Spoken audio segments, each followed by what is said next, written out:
Many Kenyans were allegedly wearing the Kenyan uniform on Christmas Day. There are many videos that are circulating on social media where people are wearing white t-shirts that have been printed cartoon characters in front and behind. And these people are wearing these shirts in different parts of the country. Of course, the outfits look good. However, people started talking about it because very many people were wearing it. It almost looked like they had coordinated the whole entire thing. So take a look.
Kenyans celebrated Christmas differently. Some people went to their upcountry, to their rural homes to visit their extended family members, their relatives, while other people chose to remain where they live. And many people actually chose to go to Uhuru Park. There was a free entry. Other people also went to Greenspan Mall, while others went to other malls all over the country. So take a look.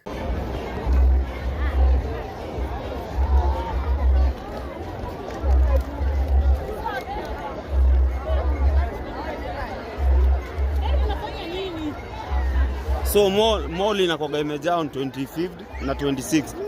But shop mingi huko juu. Shop mingi zinakuwa zimefungwa. This is iko bado side ya Doni. Inaitwa Greenspan Mall. Greenspan inakuwa very busy kwa hizo siku mbili, 25 26. But with the most shop kama zimefungwa huko juu. So wase ukamtu kutulia, kujibamba kidogo. Hoteli kadhaa zimefunguliwa. Na Java House imefunguliwa. But hizi shop zingine ziko zimefungwa. So kuna kuwa na games za kids.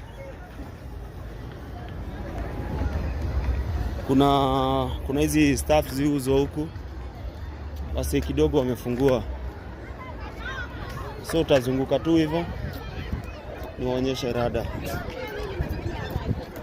So hata uchumi kiwa mbaya, wase bado wao fika huko kujipanga, at least kujibamba hivi. Hata kama wengi maybe hawawezani kufika bei ya vitu huku, but kuna staff mingi unaweza buy watu with less than 1k. Ukiwa na less than 1k unaweza buy watu na wajibambe, vitu ni mob.